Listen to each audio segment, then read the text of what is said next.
Hello, hello. Welcome to this episode of Alex Unplugged. Today we're going to talk a little bit more about human design. And this time, instead of picking on the projectors like I did in a recent episode, today we're going to talk about manifesting generators. All right. Now, I'm totally joking about the picking on, but these episodes, the one that I created was why projectors love confusion. And obviously, this one's similar, why manifesting generators love victim mode. Now, about the picking on thing, I'm totally kidding about that. And that is because really there's this concept that I have been wanting to highlight as I think through what people benefit from hearing the most at any given time based on what's happening out in the collective world we live in. And there's this concept that's being perpetuated right now where it's like we have to go and excavate all the things that we don't like about ourselves and then work it over and get rid of it. And I am much more on board with Brooke Castillo in this regard on the presence of the humanness in life needs to be represented when we're talking about doing inner work or transformation, being our own leader, becoming empowered. All of this stuff is awesome. And to me, at least, it does not seem like there's not the human component of in this world, there's a lot of good and there's some bad. And without a way of thinking through the fact that both can exist, then it's kind of tough. And the thing is, most people don't want to exist in that world where they don't exist, because to be forced into one side or the other is the removal of free will. And so, that's how we get stuck, so to speak, in having good and bad. That also means that a lot of our best qualities have slivers of downsides. Sometimes our best qualities have big slivers of downsides. And our greatest drawbacks often follow that same pattern where something that we do, it's really harmful, it sabotages our goals, blah, blah, blah, but we do it because it meets this need, it's a coping strategy for this reason, and somehow it's a good thing. Maybe it gets us luck, gets us connection, whatever. Gets us protection out of trouble. And so that tends to be most scenarios and most situations that people find themselves in, right? Humanist things. And so when we have these discussions, it's really never because there's something that has gone wrong in these human design types. The fact that many of us in different human design categories fall into similar things, right? If we are geared to have these strengths, then there's going to be some downside to acknowledge often in scenarios where that doesn't work so well, or where those things come to a head and we try to use what we're good at to smooth over something that isn't. And when there's a mismatch in that, that's kind of how we end up with these kind of states. And so really, this information is always intended to be delivered and perceived from a neutral perspective. It's kind of like watching yourself. If you were a fish floating in the aquarium, you're like, great, I can see the fish. There's fish to interact with, but I am not defined by these fish, right? And so anything, just the same way for me as a projector, I'm not defined by confusion. Yeah, that's something that I get into based on what I'm good at and how my brain works and how my energy field works. And there's repercussions of that. The same thing is true for manifesting generators, right? And all the other human design types. And I more than likely we'll be going through all of them in this format, but it's kind of, I'm doing it in this allowing the universe to serve up all of the experiences and the stories, and then once it pops out, then y'all will get an episode, right? So that's how my projector self works. And so that's really what I'm doing with these more informal Alex Unplugged episodes.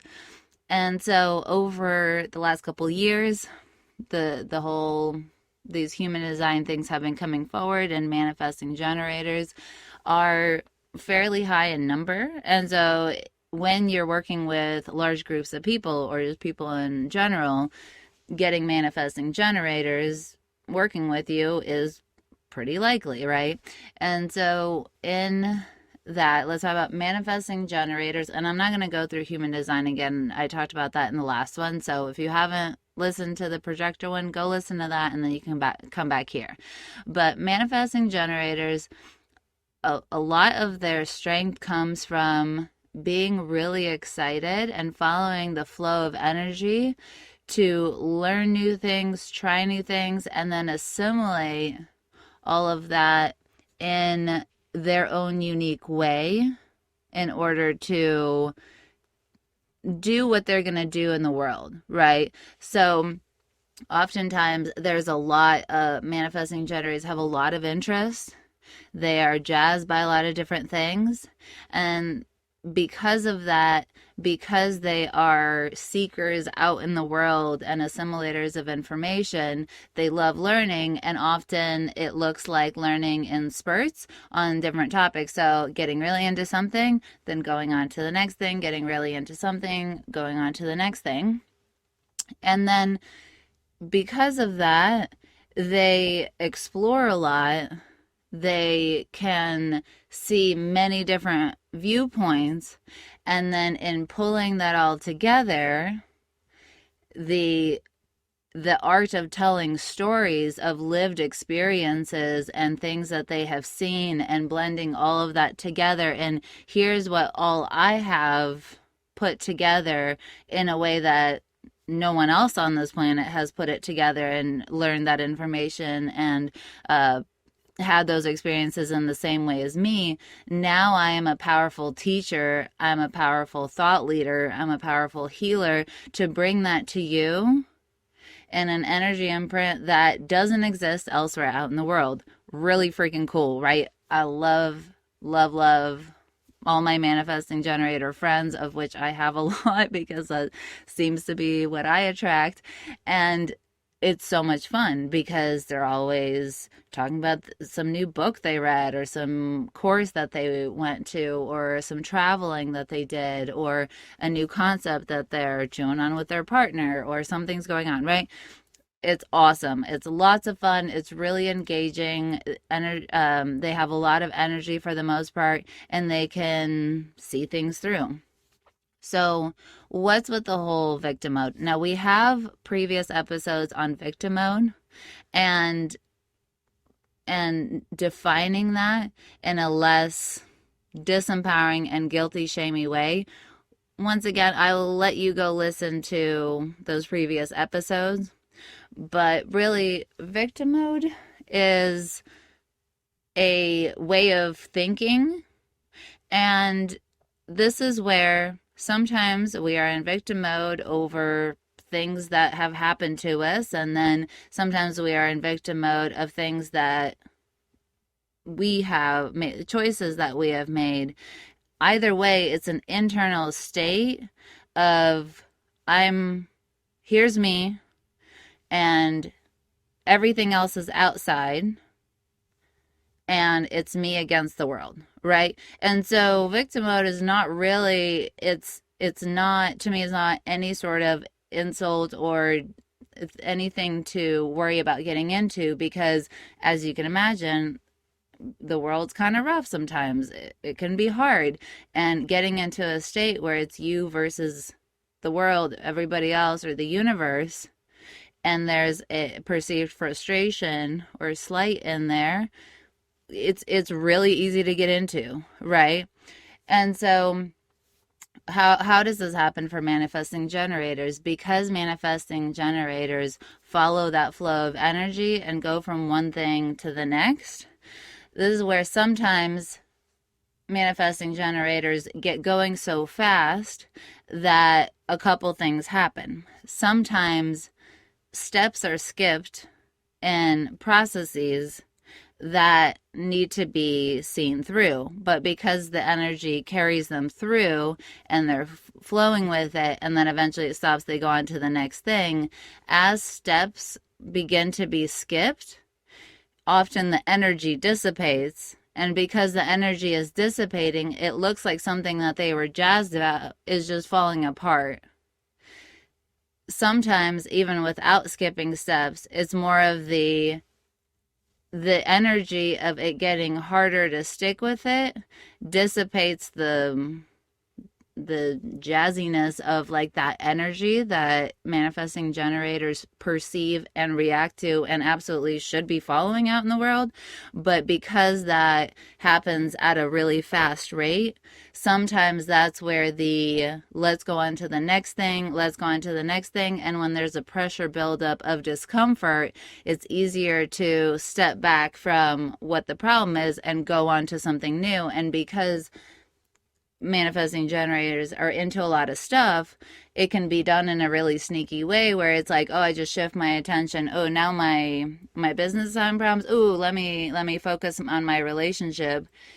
Let me create a narrative here, and I can follow the energy here. Now that energy might be good or bad, but something's more attractive about it than what's going on in business, right? And so it always feels like something's either happening wrong or something's happening wrong in another area that's pulling the attention. So it kind of feels like the same result, like I'm not in control of the ship and this feels really unfair, right? And so it can be me and no one else understands me. Or maybe I'm doing this and everybody's doing Y, and I don't like that feeling of why am I the only one? Or it can be, why doesn't anything I start ever seem to work?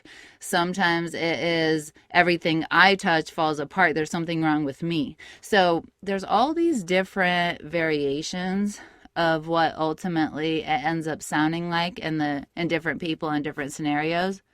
But long story short, often these things that are occurring set up the energetic state of me is separate from everybody else, and because things are happening to me that I don't like, I feel victimized, right?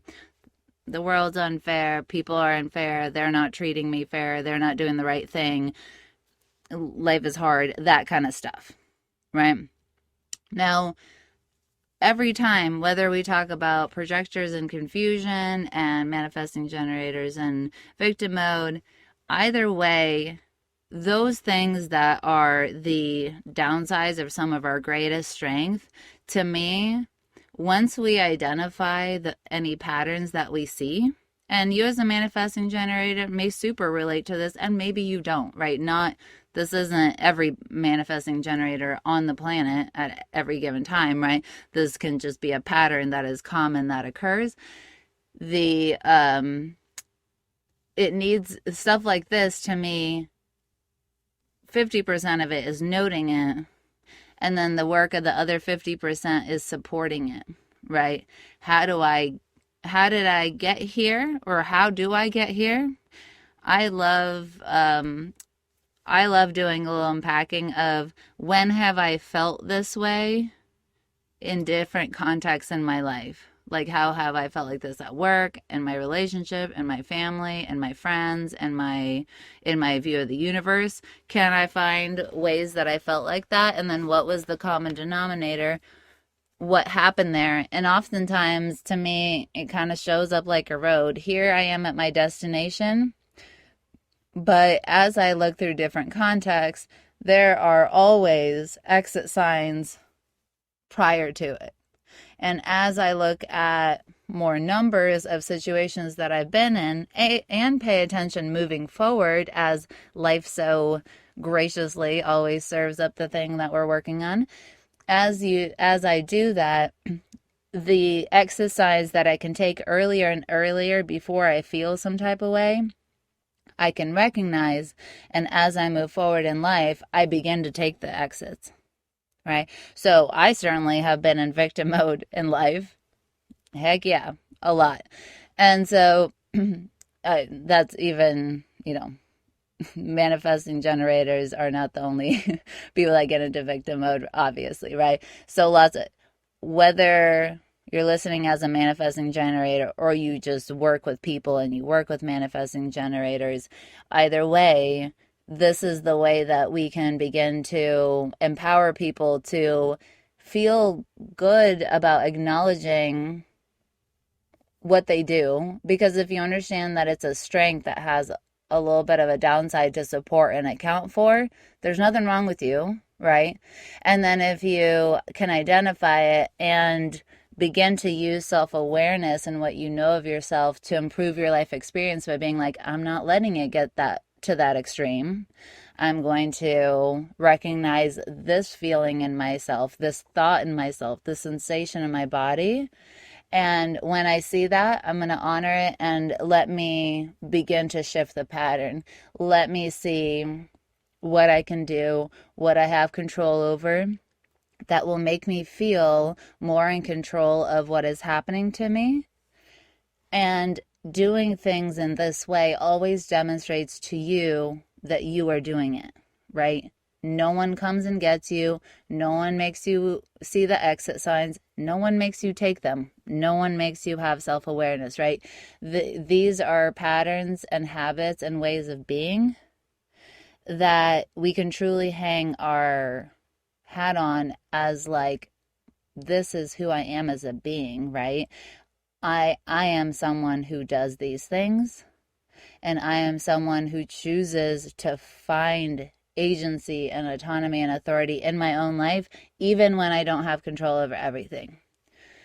And it's really, really cool to have all of these ahas like this, because we become people who you can't really shake, right? Life can get hard. You can lose out on a lot of stuff. Things can change, but you'll always be with you and you'll always make it work for yourself. And that's honestly one of my favorite places that transformation has ever taken me. It sounds like I've had a lot of cool experiences, gone on great trips, bought lots of fun stuff. That's all awesome. But I think I talk about it all the time because I think it truly is my favorite. That's it for today. I'll talk to you all later and sending you lots of love.